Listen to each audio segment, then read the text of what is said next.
Մինչև հուլիսի 19-ը կատարեք գնումներ իդեալ համակարգի խանութներից եւ ամեն շաբաթ ստացեք հնարավորություն շահելու 500,000 դրամ արժողությամբ ճամփորդական ուղղագիր դեպի Կարմիր ծով, Իտալիա, Իսպանիա կամ ձեր նախընտրած ուղղությամբ։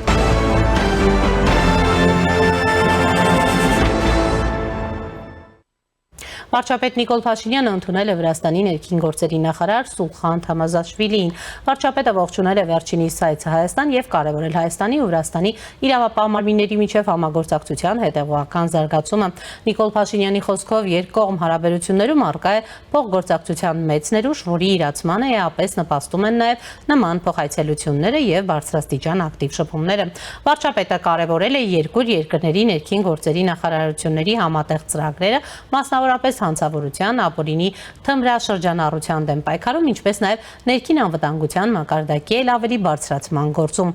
Թամազաշվիլին նշել է, որ արդյունավետ քննարկումներ է ունեցել Հայաստանի գործընկերների հետ, այդ թվում համատեղ ծրագրերի իրականացման ուղղությամբ։ Նրա համոզմամբ դրանք նոր ազդակ կհաղորդեն երկկողմ կապերի ամրապնդմանը ի նպաստ առկա մարտահրավերներին առավել արդյունավետ դիմագրավելուն։ Զրուցակիցները մտքեր են փոխանակել երկու երկրների միջև համագործակցությունն ու տարբեր ուղղություններով հետագա քայլերն էլ ավելի խորացնելու շուրջ։ Ապա վրացական պատվիրակությանը ընդունել է ներքին գործերի նախարար Արփինե Սարգսյանը։ Նախարարը բարձր գնահատել երկու երկրների իրավապահ մարմինների միջև հաստատված երկկողմ փոխգործակցությունը։ Շնորհակալություն հայտնելով ջերմ ընդունելության համար Վրաստանի ներքին գործերի նախարարը նշել է, որ սա իր առաջին այցն է Հայաստան, Վրաստանի ներքին գործերի նախարարի պաշտոնում եւ ընդգծել, որ բարձր է գնահատում Հայաստանի ու Վրաստանի միջև ձևավորված բարեկամական ու գործընկերային հարաբերությունները։ Նա վստահություն է հայտնել, որ երկու երկրների ներքին գործերի նախարարությունների միջև համագործակցությունը շարունակվելու է ամրապնդվել ու զարգանալ։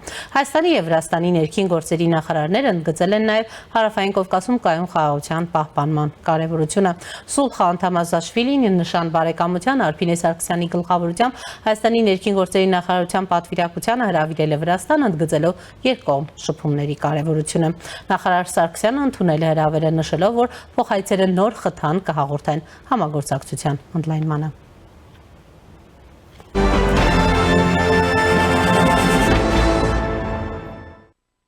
Հայաստանում հետընտրական զարգացումներ ուղեկցվում են իշխանափոխություն իրականացնելու հայտարարություններով։ Ընդդիմադիր Սամվել Կարապետյանը պայքարելու է Փաշինյանին հեռացնելու համար, հայտարարել է Սամվել Կարապետյանը, սակայն մանրամասներ չի հայտնել, իսկ թե իշխանափոխությունը ինչ ժամկետում է պատկերացնում, Կարապետյանը թեև հստակ չի պատասխանել, բայց նշել է, ես իմ ժամկետներն ունեմ, դա բոլորդ կտեսնեք։ Նա նաև նշել է, թե վստահ է Սահմանադրական դատարանը հնարավորություն ունի ընտրությունների երկրորդ փուլ նշանակելու։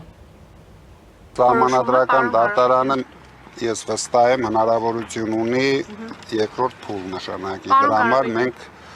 այդ հնարավորությունը սպասում ենք։ Անձամբ ձեր դիրքորոշումը մանդատները վերցնել չվերցնելու վերաբերյալ ոչ թե ընդհանուր ժողովրդի հետ հասկանալ դուք։ Անձամբ իմ դիրքորոշումը ամենաճիշտն է լինելու, դուք մի անհանգստացեք։ Հույսը ձեր որտեղից, որ Սահմանադրական դատարանը երկրորդ փուլ այսպես ընտրություններ հույս ունեմ, ասիկ տեսնենք, իրենք այդ հնարավորությունը ամենայն դեպս ունեն։ Եթե չի լինում, դուք վերցնում եք, կապված եք վերցնել մանդատները։ Ձեր պլան B-ն դուք միշտ ասում եք, մենք ուժեղ ենք հաղթելու ենք, մենք ուժեղ ենք հաղթելու ենք, բայց ինչ պարտադիր է պլան B։ Եթե ուժեղ չլինենք, Փաշինյանը կմիանար, մարդը կոչ է անում, որ դուրս գան իր դեմ, դուք այդպիսի բան տեսել եք պատմության մեջ։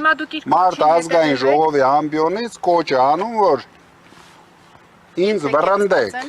Հիմա դուք այդ կոչին եք հետևելու պարոն Կարապետյան Նիկոլ Փաշինյանի ասած կոչին։ Չէ, ես սպասում եմ մյուս քաղաքական ուժերի կոչերին։ Բա ինչի են հապաղում։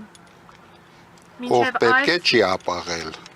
Կնշեք անունները, ովքեր են, որ մինչ այս պահը ձեզ հետ կապի են դուրս եկել կամ եկել են, քանի որ դուք տնային կալանքում եք։ Շատ ուժեր են կապի դուրս եկել, շատ ուժեր հայտարարել են։ Դրա համար օրը կգա, դուք ամեն ինչ կտեսնեք, հետո դա չի նշանակում միայն կուսակցություններին, նույնիսկ անհատ շատ ազդեցիկ մարդիկ են միանալու։ Լիդերների հանդիպումը երբ է լինելու, պարոն Կարապետյան։ Հստակով կա։ Հիմա սպասում ենք Սահմանադրական դատարանի որոշմանը, որովհետև դրանից կախված է ինչ հանդիպում ենք մենք պլանավորում։ Եվ նաև այդ հանդիպմանը կորոշվի մանդատներ վերցնել, թե ոչ։ Եվ այդ հանդիպմանը մանդատներ որոշելուն մենք ժամանակ ունենք, մինչև ամսի քանիս ունենք ժամանակ։ մինչև հուլիսի ավարտ։ Իջև հուլիսի վերջը ունենք, մենք այդ ընթացքում նորմալ պայքարելու ենք Պարոն օրինական Կարապետյան, մինչ մեթոդներով։ Դե ամեն օր Մինչ դուք տեսնում եք, բա Կարապետյան, Վարդևանյանը ամեն օր Մենք չեք տեսնում ինչ Վարդևանյանի անում։ Այնուամենայնիվ, ինչպես են պատկերացնում Նիկոլ Փաշինյանի հեռացումը, Կարապետյանը այսպես է արձագանքել։ Եթե մենք ոչ մի բան չանենք, Նիկոլ Փաշինյանը ինքը իրան հեռացնելու է։ Որտեղ իր մոտ ամեն օր լինելու են ձախողումներ եւ հայ ժողովուրդը ամեն օր տեսնելու է դա ու իր գնահատականը տալու է։ Չէ, օրս եղել են, այսինքն ընտրություններից հետո ինչ ձախողում է եղել օրինակ հունիսի 7-ի ընտրություններից հետո ինչ եղել։ Ինչ։ Ազգային ժողովի Ակցիզային հարկերը հաջորդ օրը բարձրացրեցին։ Կարող եք ուսումնասիրել ինչպես է աշխատում իրենց խոստացած բժշկական այդ ապահովագրությունները։ Ասում շատ լավ է աշխատում։ Ուսումնասիրեք, դուք լրագրողներ եք, ուսումնասիրեք։ Իդեպ Կարապետյանը անդրադարձել է հակակոռուպցիոն կոմիտեի հրապարակած ձայնագրություններին, որտեղ անձամբ իր անունն է նշվում։ Նախ նշել է, թե ժողովրդին բժժեցրել են այդ ձայնագրություններով եւ որ դրանք իրականության հետ աղերս չունեն։ Կհրաժարվի արդյոք իր մյուս քաղաքացիություններից Սամվել Կարապետյանը։ Ստացվեց վարչապետ դառնաք, ձեր մյուս բոլոր քաղաքացիություններից կհրաժարվեք, թե չեք ընտրվել։ Միգուցե սահմանադրական դատարանը ամսի 4-ին որոշում է, որ ես եմ վարչապետ։ Դուք կհրաժարվեք, Մի քիչ Վարդևանյանը որ գաստա, դենց էլ կլինի։ Մյուս քաղաքացիություններից կհրաժարվեք, շարունակեք, թե կփոշմանեք։ Ինչից։ Կիպրոսի եւ Ռուսաստանի Դաշնության Ժորժյան, դա քաղաքացիություններից։ մի քիչ արդեն ինձ դուր չի գալիս, որ դուք ընկել եք իմ անձնագրերի հետևից։ Ես ասել եմ, որ օրը դրա կարիքը կլինի, ես կլինեմ միայն Հայաստանի քաղաքացի։ Հիմա ամեն օր դուք կարող եք ձեր անձնագիրը նվիրեք մեր ընկերուն։ Պետք է նվիրեմ։ Բայց ինչի պետք է ձեզ ամեն օր պատասխանել։ Դուք Ես քաղաքական հայտարարություն եմ արել, ես ասել եմ, որ օրը դրա կարիքը կլինի, այսինքն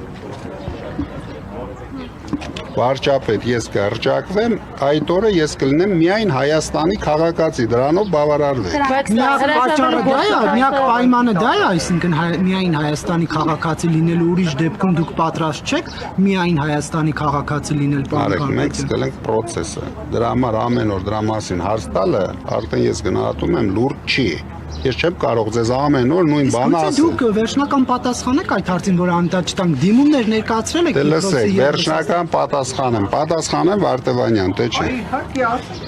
Որպեսզի ես կարողանամ հրաժարվեմ լիակատար, ինձ պետք է դատարանը բաց թողի, ես գնամ ամենակիչը այդ դեսպանատները, դիմում, եթե ես Վարդևանյանին դիմում գրել եմ։ Հիմա Վարդևանյանը դրանով ինչ կարող է անել, դուք ներկա եք բոլոր դատական նիստերին, տեսնում եք բոլոր մեր պահանջները, տեսնում եք իշխանությունների վախերը, դրա համար հիմա ամեն օր նույն բանը, դա ունի օրինական քայլեր, օրինական քայլերից առաջինը պետք է գնա դեսպանություն դիմում գրեց։ Ճիշտ է, որ դուք Քոչարյանի հետ հանդիպել եք, ճիշտ է, որ ձեր առաջարկից հետո, որ պետք է ընդդիմադիր դաշինք ձևավորվի, դրանից հետո Ռոբերտ Քոչարյանի հետ հանդիպել։ Չէ, չեմ հանդիպել Քոչարյանի։ Իսկ ձեր գաղտնի պլանի մասին մի փոքր կբացահայտեք, դա ինչ է ենթադրում։ Գաղտնի կասեմ, գաղտնի պլանը գաղտնի են ասում, գաղտնի պլան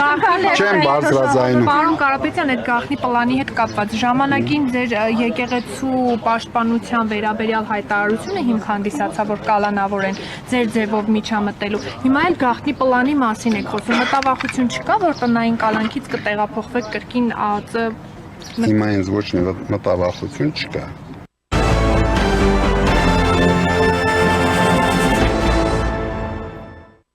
Թուրքիայի նախագահ Ռեջեփ Թայիփ Էրդողանը հայտարարել է, թե Գազայի հատվածի խաղաղ բնակչության դեմ իրականացված հանցագործությունների պատասխանատուները փորձում են իրենց գործողությունները քողարկել զրպարտությունների միջոցով, այդ թվում Թուրքիայի հասցեին հնչեցվող մեղադրանքներով։ Այդ մասին Էրդողանը ասել է Թուրքիայի կառավարության նիստից հետո ունեցած հեռուստաուղերձում. «Մենք կտրականապես մերժում ենք մեր երկրի հասցեին հնչող զրպարտությունները հանցավոր ցանցի կողմից, որի ձեռքերը ներկված են Գազայի 75,000 անմեղ բնակիչների առաջին հերթին երեխաների եւ կանանց արյամբ։ Հայտարարել է Թուրքիայի նախագահը, նա հիշեցրել է, որ Թուրքիայի պատմության մեջ եղել են դեպքեր, երբ երկիրը ապաստան է տրամադրել նացիստական հալածանքներից փախչող մարդկանց։ Էրդողանի խոսքով նրանք, որոնք այսօր զրպարտում են Թուրքիային, փորձելով թաքցնել Գազայում իրականացվող իրենց հանցագործությունները, այդ փաստը շատ լավ գիտեն։ Հիշեցնենք, որ Իսրայելի կառավարությունը Կիրակի օրը քվեարկությամբ պաշտոնապես ճանաչել է հայոց ցեղասպանությունը, հավանություն տալով արտաքին գործերի նախարար Գեդեոն Սարի անցած շաբաթվա վերջին ներկայացրած համապատասխան որոշման նախագծին։ Եվ այս պահին առաջինի տաղավարում զրուցելու եմ Restart հիմնադրամի ծրագրերի համակարգող Յուրի Մովսեսյանի հետ։ Բարև ձեզ, պարոն Մովսեսյան, շնորհակալ եմ հրավերն ընդունելու համար։ Ինչպես տեսնում եք, ուրեմն հետընտրական զարգացումներ Հայաստանում տեղի են ունենում գոնե հայտարարությունների մակարդակով։ Ես ուզում եմ անդրադառնանք, սկսենք Սամվել Կարապետյանի երեկվա հայտարարությունից, մի շարք հայտարարություններից, մասնավորապես, որ իրենք ունեն փաստորեն գաղտնի պլան B, այն բոլոր հայտարարությունները, որ ընտրություններից առաջ էին ասում, հիմա էլ նա շարունակում է, բայց արդեն նաև փաստորեն խոսելով, այսպես ասած, գաղտնի պլանի մասին, նշում է, որ էլի ենք հաղթելու, սպասում ենք Սահմանադրական դատարանի հուլիսի 4-ի վճռին, ինչ գիտեք, ասում եք, կարող է պարզվի, ես եմ էլի վարչապետ դառնալու, արդյունքները դեռ վերջնական պարզ չեն, եւ այլն շատ էին հայտարարությունները, մենք միասին լսեցինք, ըստ էության, եթե ինքն է վարչապետ դառնա, կհրաժարվի քաղաքացիությունից, տեսակ քաղաքացիություններից այլ երկրների հրաժարվելու ինչ պատճառաբանություններ էր բերում Կարապետյանը, ինչ իրավիճակ է, իսկապես կա այդ այսպես կոչված գաղտնի պլանը, պարոն Մովսեսյան, թե պարզապես ուրեմն հետընտրական տրամադրությունները թեժ պահելու որոշակի ուրեմն ցանկություն կա։ Նախ շնորհակալություն հրավերի ու հարցի համար։ Իմ կարծիքով, եթե մեզ լսողների համար նաև ավելորդ չէ եւս մեկ անգամ կրկնել, որ նախ Սահմանադրական դատարանը այնպիսի որոշում չի կարող կայացնել, որի արդյունքում Սամվել Կարապետյանը կարողանա դառնալ վարչապետ։ Ընդհանրապես ես adekvat չեմ համարում այն մարդկանց ու այն մեկնաբանությունները, որ որևէ պարագայում Սամվել Կարապետյանը կարող է դառնալ Հայաստանի վարչապետ, որովհետև ինչպես քաղաքացիական պայմանագրի սահմանադրական մեծամասնություն ստանալն էր շատ քիչ հավանական, այնքան մի 100 անգամ ավելի անհավանական էր, որ ուժեղ Հայաստանը եւ մյուս ընդդիմադիր դաշինքները, կուսակցությունները կարողանային այնքան որակյալ մեծամասնություն ունենային ազգային ժողովում, որ Սամվել Կարապետյանին կարողանային ընտրեին վարչապետ, եւ սա ուղղակի տակտիկա էր նախընտրական հատվածում, որովհետեւ ուղղակի այլ մարդ արդեն չէր մնացել, որպեսզի վարչապետի թեկնածու, այսպես ասած, առաջադրվել եւ կոնսոլիդացնել ինչ-որ հասարակության հատվածի։ Մյուս մասով, եթե կարելի ասել, որ ժամանակ շահելու ինչ-որ մարտավարություն է ընտրել ընդդիմությունը, եթե լիներ այն ընդդիմությունը, որը իրականում հենց ընդդիմություն էր եւ կարող էր այսպես ընդդիմադիր դժգոհ մարդկանց ձայնը տեղ հասնել, մոբիլիզացնել նրանք ուղղակի կարող էին հենց ընտրությունների գիշերը ժամը 2-ին հայտարարել ընտրությունները կեղծված լինելու մասին եւ նաեւ հայտարարին կոնկրետ ժամ եւ վայր հանրահավաք եւ փողոցային ակցիաներ իրականացնել։ Ինչ է տալիս ժամանակ շահելը, պարոն Մովսեսյան, ձեր գնահատմամբ որն է այսպես ասած դրա շարժառիթը։ Ես երբ որ օրինակ նույն Սահմանադրական դատարանի նիստերն եմ նայում, ինձ էլ է թվում, որ նաեւ իրավաբաններն են նպաստում այն հանգամանքին, որ հնարավորինս այն արձանագրումները, որ ի վերջո արվելու են, որ ընտրական գործընթացների արդյունքներին են վերաբերվում, հնարավորինս հետաձգվեն, որպեսզի հասկանան ինչ կարող են իրենք անել իրենց դեմքը փրկելու համար ու իհարկե մենք տեսնում ենք, որ նաև Ռուսաստանից է համապատասխան շնորհավորանքը ուշանում, այստեղ կրկին տեսնում ենք որոշակի սինխրոնիզացիա, այսինքն իհարկե սա հավի ձվի պատմությունն է, ով է սպասում։ Օրինակ ես կարծում եմ, որ Ռուսաստանում դեմ չեն լինի, որ այսօր այնպիսի ընդդիմություն լիներ, որ արդեն իսկ փողոցում լիներ։ Հետեւաբար ես ինչ որ չափով այս հարցում համաձայն չեմ այն տեսակետի հետ, որ այսպես ասած մեթոդիկան միայն վերևից ներքև կամ հյուսիսից հարավ է իջնում, նաև շատ հարցերում իրենք փորձում են դիմադրել, հա, նաև իրենք են փորձում հիբրիդային հարձակումներին դիմակայել, նշելով, որ ռեսուրս չունեն։ Մյուս կողմից կարելի ասել, պարզ է, որ Ռուսաստանը իր մաքսիմում պլանին չի հասել, բայց մինիմում պլանը կատարել է Հայաստանի ընտրությունների հետ կապված եւ կարծում եմ առնվազն վերջում կասեն դե եթե փողոցում ոչի բան այս պահին չեք տեսնում, գոնե գնացեք ձեր մանդատները վերցրեք, X պահին դա պետք կգա։ Եվ ես վստահ եմ, որ Սահմանադրական դատարանի որոշումը ինչպիսին է որ լինի, գործող այս ընդդիմությունը, որը անցել է արդեն ազգային ժողովի այս նոր գումարման նոր գումարման ազգային ժողովի անցի անպայման վերցնելու են իրենց մանդատները եւ որևէ փողոցային process մենք չենք տեսնելու, բայց որևէ մեկը չի կարող համարել, որ ինչ որ անհավանական սցենար է, որ առաջիկայում մենք կտեսնենք փողոցային ինչ որ իրադարձություններ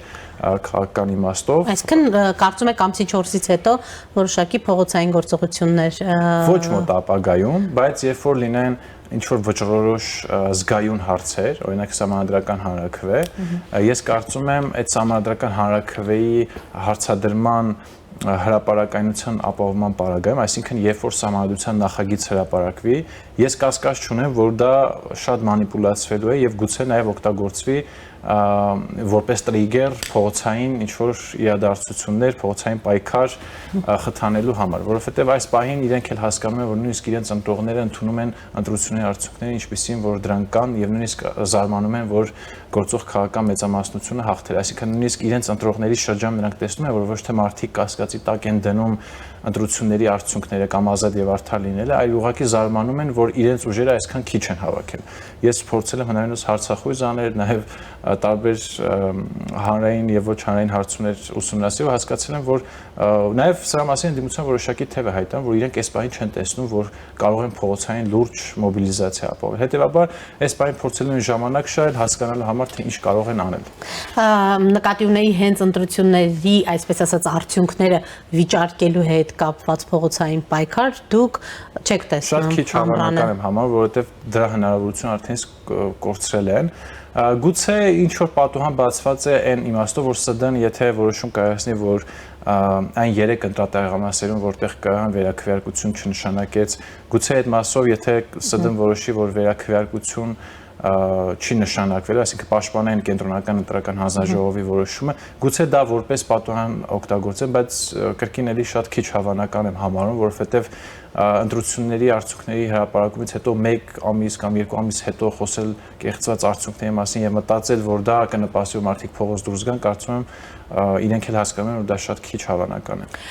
Ի վերջո կունենանք այն խորհրդարանը, որը արդեն իսկ ուրեմն կենտրոնական ընտրական հանձնաժողովի արդյունքներով ձևավորվել է։ Այն 3 ուժերից բաղկացած նույն տոկոսներով, եթե իհարկե այդ վերաքվեարկությունը չլինի, որը կարծում եք կարող է իրավիճակ փոխել այս առումով։ Եվ ձեր գնահատմամբ ի վերջո սահմանադրական դատարանը որպես բարձրագույն դատական մարմին որքանով անկախ կլինի իր որոշումը կայացնելու մեջ, ինչու եմ սա ասում, որովհետև տարիներ շարունակ նույն նախկին, հատկապես իշխանությունների ժամանակ սահմանադրական դատարանն էլ մի գործիք էր, որը ծառայում էր դարձյալ իշխանությանը։ Հիմա արդյոք իրավիճակ է փոխվել այս առումով եւ գիտեք նաեւ, որ 2 դատավոր ուղղակի չեն մասնակցում հաշվի առնելով նրանց, այսպես ասած, քաղաքական շահագրգռությունը։ Դե եթե մի կողմ գնանք այն տեսանկյունից, թե ՍԴ-ն ում կամքը կկատարի վերջո, ես կարծում եմ, որ այդ ի սկզբանե միշտ նշել եմ դրա մասին, որ 3 ընտրատեղամասերում պետք է վերաքվեարկություն նշանակվի եւ ներքին վստահություն ունեմ, որ ինչ էլ որ անի քաղաքական մեծամասնությունը, պարզվի այդտեղ լինելու է տակտիկական քվեարկություն եւ դա նորմալ է, որովհետեւ վերաքվեարկություն չեն կարող լինել տակտիկական, չեն կարող չլինել տակտիկական, որովհետեւ հենց այդ ինստիտուտի իմաստը վերաքվեարկության դա է եւ կարծում եմ այս պարագայում ընդդիմությունը որպես դա է շանս դիտարկում, որ գոնե քաղաքական մեծամասնության 3/5-ից զրկի։ Բայց սպասենք սահմանադրական դատարանի որոշմանը, ես չեմ ուզում տենց ոչ ինձ համար տենց նեղ մասնագիտական համարվող ոլորտի վերաբերյալ շատ տենց հստակ գնահատականներ տալ, բայց խոսելով տենց հիմնական դիտորդական առաքելությունների հետ, ընտրական փորձագետների հետ, նրանց ճնշող մեծամասնությունը նշում է, որ վերաքվեարկության չնշանակումը դա հետընթաց է ազատ եւ արդար ընտրության միջավայրից, թե դրա արդյունքում ովքեր կշահեն, նու այս բանին մենք նշում ենք։ Հատկապես գիտեք, Բարգավաճ Հայաստան կուսակցության հետ կապված էր այս խնդիրը առաջացել։ Մենք կարող ենք գոհ չլինել, որ ժողովրդավարական մեխանիզմներից ոչ ժողովրդավարական կամ հակաժողովրդավարական ուժերը օգտվելու են, բայց հայկական ժողովրդավարությունը սա է, որի թիվ 1 պատասխանատուն քաղաքական մեծամասնությունն է, այսինքն տվյալ քաղաքական ուժերը հնարավորություն են ունեցել մասնակցելու, եւ եթե նրանք հնարավորություն են ունեցել մասնակցելու, նրանց իրավունքները նույնպես պետք է պահպանվեն, եթե մենք ուզում ենք Հայաստանը իրոք լինի ժողովրդավար երկիր։ Հիմա այդ նույն կերպ նաև այս ընդդիմության հետ կապված ընտրակաշառքների մասին է խոսվում։ թե ինչքան ընտրակաշարք է բաժանվել, ինչքան ներքին գործերի միջամտություն է եղել եւ դրա ծավալը ինչքանով է ազդել ընտրական արդյունքների վրա։ Բայց ես վստահ չեմ, որ Սահմանադրական դատարանը կարողանալու է հստակ գնահատական եւ դիրքորոշում հայտնել, թե օրինակ Ռուսաստանից ինչքան մարդ է բերվել եւ ինչքանով է դա ազդել ընտրությունների արդյունքների վրա, ինչքան ընտրակաշարք է բաժանվել եւ դա ինչքան է ազդել։ Թեև նշվում է ճամպրուկներով, գիտեք երեկվա ձայնագրությունից էլ ճամպրուկներով է բաժանվել, բայց դա իբրև փաստ, որովհետեւ մենք չունենք դատական վճիռ ըստեյության, ունենք հայտարարություններ, ձայնագրություններ, բայց չունենք որևէ այսպես կոնկրետ փաստ, ել չեմ ասում, որ Կարապետյանն ասում էր այդ ձայնագրություններով արդեն բժժեցրել եք։ Դե իրականում հա, հենց բժշկեցման process-ն է գնում, որովհետև ես իրականում այստեղ մի փոքր նաև ինստիտուցիոնալ խնդիր կա։ Այսինքն մի կողմից հակակոռուպցիոն կոմիտեն, քննչական կոմիտեն աշխատանք են կատարում, բայց մինչև Սահմանադրական դատարանը իր որոշումը կայացնի, չեն լինելու հաստատ դատարանի որոշումներ։ Եվ հենց այստեղ է ինչ որ խնդիր գալի, որը հետագայում կարելի է քննարկել այս ինստիտուցիոնալ ճգնաժամը ոնց պետք է հաղթահարվի։ Այսինքն ստացվում է այնպես, որ կարող է իրավիճակ ձևավորվել, որ մի կուսակցություն կամ մի քանի կուսակցություն ընտրակաշարք բաժանեն, բայց չլինի դատարանի կողմից ուժի մեջ մտած վճիռ եւ Սահմանադրական դատարանը դրանով սահմանափակված լինելով չկարողանա կայացնի ավելի համապարփակ որոշումներ։ Բայց քանի որ Սահմանադրական դատարանը ավելի կրեատիվ մեկնաբանություններ կարող է տալ Հայաստանի Սահմանադրության օրենքների շրջանակներում, մենք կարող ենք ամեն ինչը սպասել։ Օրինակ իմ տեսանկյունից եթե վերանանք այն բոլոր խնդիրներից, որ կարող է բերել նոր ընտրությունները, ես մեկ է կարծում եմ, որ այս իրավիճակում ամենաճիշտ որոշումը Հայաստանի ամբողջ տարածքում վերաքվեարկություն նշանակելն է, բայց միջև այդ որոշակի փոփոխություններ կատարելով։ Այսինքն կարծում եք վերաքվեարկություն, ըստեյության նոր ընտրություններ են լինում։ Բայց դա քիչ հավանական եմ համարում, բայց սա կարծում եք լավագույն ճանապարհը կլիներ։ Ես կարծում եմ, որ դա ամենաճիշտ ճանապարհն է, բայց ինքը նաև կարող է վնասել որոշակի գործընթացներ։ Օրինակ, այսինքն կարող է իշխանությունը ավելի քիչ ձայն ստանա, թե ընդհակառակ ավելի շատ նույն ուժեղ Հայաստանը։ Եվ վերջո այդ վերաքվեարկությունը, եթե իշխանությունը այստեղ վախեր չունի, իրեն ձեռնտու է, որտեղ իրենք են, չէ՞, հայտարարում, որ այնքան նյութական ռեսուրսներ եք ծախսել, այնքան մարդ եք բերել, հիմա հնարավորություն չեք ունենա կարճ ժամկետում եւ փաստորեն իրեն էլ է օգուտ այս վերաքվեարկությունը։ Միանշանակ տեսականորեն քաղաքական մեծամասնությունը կստանա ավելի շատ տոկոսային հարաբերակցությամբ ձայներ։ Ես չեմ ասում բացարձակ թվով ձայներ, որտեղ վստահ եմ, որ ընտրությունների մասնակցությունը ավելի ցածր կլինի, ընդդիմությունը չի կարողանա ավելի մեծ մոբիլիզացիա ապահովել, քան ապահովել էր այս ժամանակահատվածում եւ բարձր որ ԿՊ-ն կունենա ավելի շատ ձայներ, բայց այստեղ խնդիրը կարծում եմ այլ դաշտում է, որտեղ քաղաքացիական պայմանագրում սա նույնպես հասկանում են, եթե մենք դա հասկանում ենք, կարծում եմ այնտեղ նույնպես այս հարցը քննարկվել է, բայց խնդիրը Հայաստանի ընտրությունների վերաբերյալ միջազգային հանրության արձագանքն է լինել, որովհետև այս ընտրությունների վերաբերյալ կան արդեն շատ մեծ թվով շնորհավորանքներ, շատ մեծ թվով երկրների հայտարարություններ, այսինքն միայն շնորհավորանքը չէ այստեղ խնդիրը, որովհետև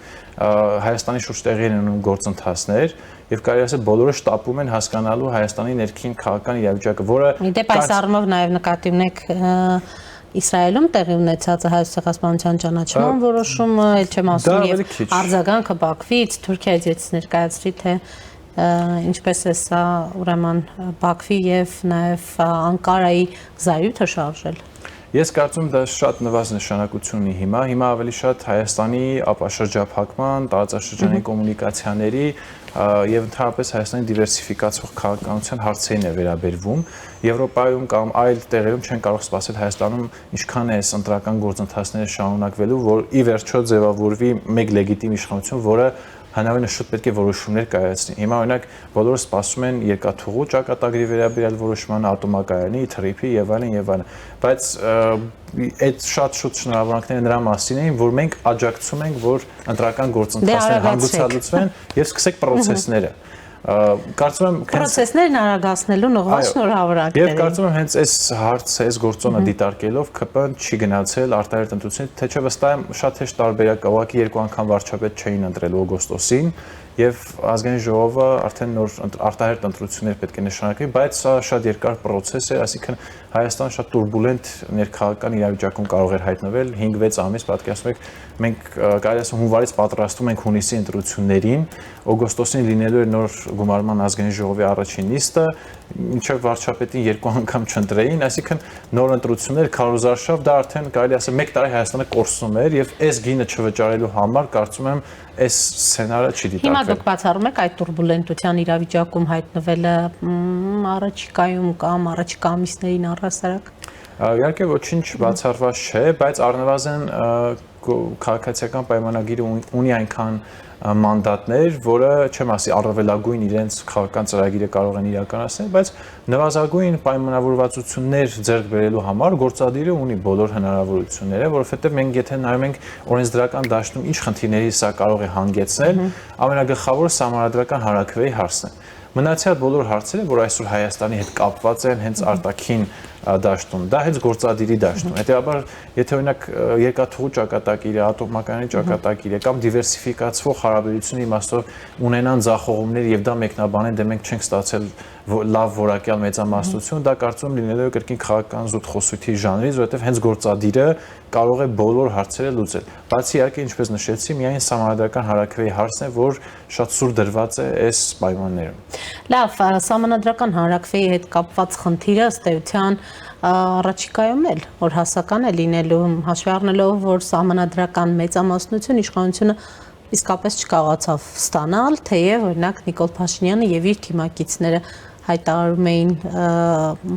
որ դա անհնարին չէ, ունենալու են եւ այլն։ Հիմա չունեն, խնդիրը ավելի է բարդանում, ստացվում է, որ խաղաղության պայմանագիրը ավելի բարդ ենք ունենալու, այսինքն շատ ավելի երկար ժամանակ է պահանջվելու, որովհետև պարզ է, չէ, եթե հանրաքվե լինի, օրինակ, պարոն Մովսեսյան, ձեր ուսումնասիրությունները նույն ռեստարտի ինչ են ցույց տալիս, հասարակությունը, օրինակ ես որևէ քաղաքացու չեմ հանդիպել, որի հետ զրույցում պարզել եմ, որ րոպե առաջ ուզում են սահմանադրական հանրաքվե, սահմանադրության փոփոխություն։ Արդյոք դուք կա արդյոք հասարակական այդպիսի լեգիտիմ մեծ պահանջ։ Դե իմ կարծիքով անկախ ամեն ինչից այդ պահանջը չէ լինելու, որովհետև տարիներ շարունակ մենք տեսել ենք, թե ինչպես է ձևախեղվում քաղաքացու եւ պետության միջեւ սահմանադրաիրավական կապը եւ մարդիկ ուղղակի չեն կարևորում սահմանադրությունը իրենց կյանքում, որովհետեւ դա օբյեկտիվ է։ Իրենք տեսել են, թե ասում են կարված է սրահակով, այս մյուս տեխնոձու է։ Իրենց մասին չէ դա։ Հետևաբար միշտ երբ որ մենք փորձել ենք սահմանադրական հանրաքվեներ անել, սահմանադրություն փոխել, միշտ մարդկանց ծեծելով ենք բերել ընտրատեղը մասեր ճակերտների մեջ առած, այսինքն մարդիկ ուղղակի չեն հասկացել դա իրենց կյանքում ինչ է փոխելու։ Հիմա գործող քաղաքական մեծամասնությունն էլ այդ խնդրի առջև է կանգնած, որովհետև նաև պետք է որոշակի մասնակցության տոկոս ապահովել, այս բանին կոնկրետ չեմ ասում 1/4 էր կարծես թե 1/5, բայց ընտրական ցուցակներն են նաև փորձում մաքրել եւ այլ, այստեղ իհարկե շատերը մերժում են, շղթում են այդ քաղաքական նպատակահարմարությունը, բայց չպետք է նաև մերժել են վարկածը, որ ընտրական բարեփոխումների զուգընթաց նաև որոշակի բարեփոխումներ կան, որ քաղաքական նպատակահարմարությամբ են ասում, այսինքն ինչքան մարդկանց թիվը ընտրական ցուցակներում նվազի, որտեղ մարդիկ ունենք, ովքեր տարիներ շարունակ Հայաստանում չեն գտնվել կամ դրսում օրինակ, չգիտեմ, մահացել են եւ այլն եւ նրանց տվյալները մենք չունենք, այստեղ որոշակի խնդիր կա։ Բայց այո, սահմանադրական հանրաքվեն համարվում է նույնիսկ անվտանգության սպառնալիք ու դա ես չեմ ասում, դա ասում է Հայաստանում կարելի ասել պատերազմի ժամանակ զինված ուժերի գերագույն գլխավոր հրամանատարը, Հայաստանի վարչապետը, գործադիրի ղեկավար, որը տիրապետում է բոլոր գաղտնի եւ ոչ գաղտնի ինֆորմացիաներին, նա ասել է, եթե մենք չունենք սահմանադրական մեծամասնություն, սեպտեմբերին պատերազմ է լինելու։ Ես իհարկե այս ժամանակ էլ հասկանում եմ, որ սա զուտ քաղաքական խոսույթ է, բայց սա նաև նշանակում է, որ մենք չենք կարողացել այնքան